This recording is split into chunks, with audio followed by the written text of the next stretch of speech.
Okay. Hey, cousins. Check in with me. I got my mic today, okay? We're not going to do all the extra static, and I got my mic today. Let's in with table me. it. Listen. Now, here go part 2 to episode 1. Okay? Part 2 to episode 1. Let's table it.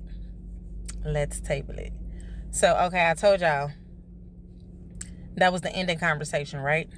So, I get back home. My dad brings me back home, which is to my mom's house, right? Get back home, and again, I am 12. I get sent to my room, right? Like, we need to talk.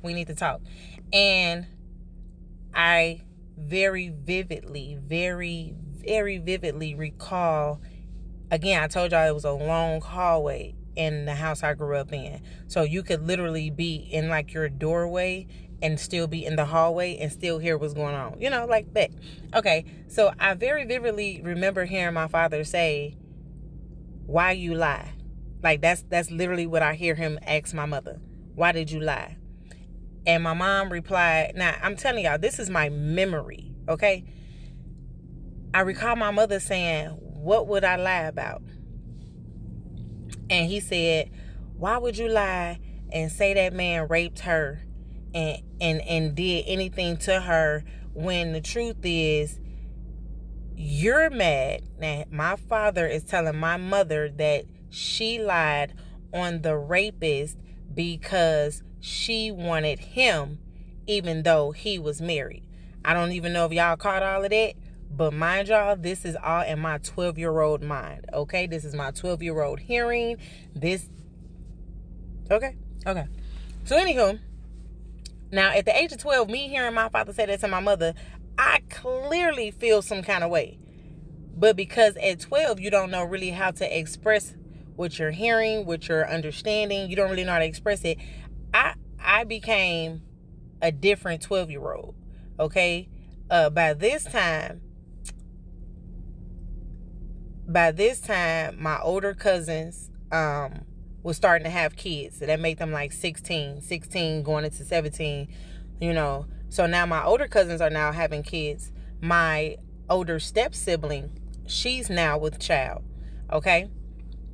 So with that being said, because again, I don't know how to express, I don't know how to formulate, I don't know how to properly communicate all of these emotions. Okay, so we're just gonna go down. Within the same year, it's Christmas time. Okay, it's Christmas time. And if you know me, it is still yet, despite what I'm about to give y'all, it is still one of my favorite holidays. Okay, because like it's Jesus' birthday. It's your birthday. Okay, let me get sidetracked there. So listen, needless to say, I end up at my father's house for Christmas, for the holidays, okay? And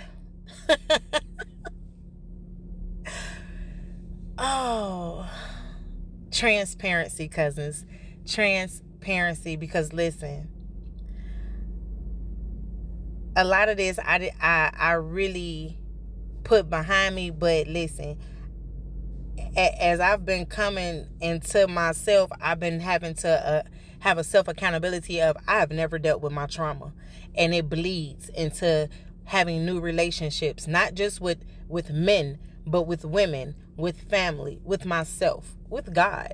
So, okay, all of this is a part of the process. Needless to say, Christmas is here, okay? I'm at my father's house for Christmas, and just for context, I have a half sibling, okay? I have multiple siblings from my father's side due to his marriage. However, only one of them I have DNA with. Did that make sense? I hope that made sense without me giving, right? Because I don't want to, respectfully. So, needless to say, like I told you, my older step sibling, she's pregnant at this time, okay? Teen mom. Not and here's the thing, I'm not saying it in a negative connotation. I just want you to understand, like, I have had firsthand experience in these places, right? So needless to say, we all open our gifts. Now I'm telling y'all vividly, My stepsister, the older one, she got a do y'all remember them duck feather coats? She had a duck feather coat. I remember it was white. It was real pretty. And my half sister, she ended up with like this 3-piece stereo set. Real cool, right? And my gift was like this denim outfit, like it was a button down, and it came with some pants and I think some socks. And I promise y'all, like, I have good memory. So I'm not like, gifts, big or small, don't make me feel no kind of way. You know, I'm a humble person. And so here it is. I didn't even realize how humble I was then, right? So I go upstairs. We're done doing the gifts. We're cleaning up. I've cleaned up my area because I go upstairs. I'm watching TV, man. Yeah, this is when 106 in Park was out, you know, coming out. I'm upstairs watching BET. My older stepsister, she comes upstairs and she's literally clicking on me, y'all. She's like, "You're so ungrateful. You don't care about nothing. That's my dad, not yours." Now, mind you, I was raised that siblings are siblings, but the older I get, I don't go into that deficit of it because relationship is everything. Okay? And so she's 16. I'm 12. She's talking to me crazy. So she smacks me. In the process of her clicking on me, you know, pow, she smacked me dead in my face. I pushed her.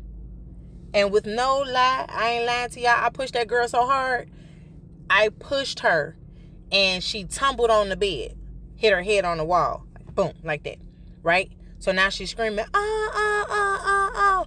My dad, he comes running. I'm talking about jolting up the stairs, y'all, jolting. What happened?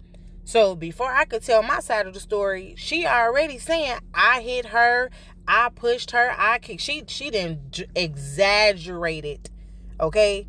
This whole situation to a magnitude beyond words.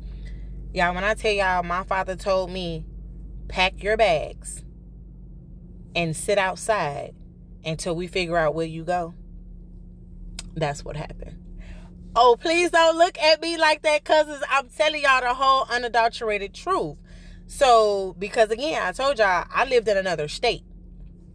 So, because I lived in another state, my mother at that time was not able to just come and get me. Okay? So, what ended up happening was, thank God for my grandparents,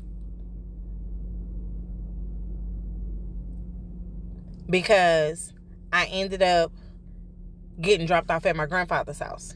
Okay, my grandparents' house. And I ended up staying with my grandparents for like the rest of the time I was supposed to be with my dad, because that was the time set up for me to be there. So imagine at the age of 12, you have your initial trauma of life. You're raped. You're told to your face by your father that it's your fault. And then the very next, you know, not, and I'm not saying things didn't happen in between like that motion to Christmas, but because of how I remember the tragedy and how I remember, like, you know, the harshness of it. Like, I'm literally sitting outside my father's house at 12, Christmas time. That means it's snow outside, y'all. Crying. Because at that time, 12-year-olds didn't have phones. We ain't have cell phones, okay? So I couldn't just call and be like, come get me. I had to wait to see what my dad told my mom. Mind you, I don't even know what's being said and told. But from that motion, that started a whole lot of down spiraling for the little girl in me. And that's okay, because this series is to unlock and unleash the painful little girl in me, so that when I do turn 40, I thrive with no regrets. Yeah, let's table it, cousins.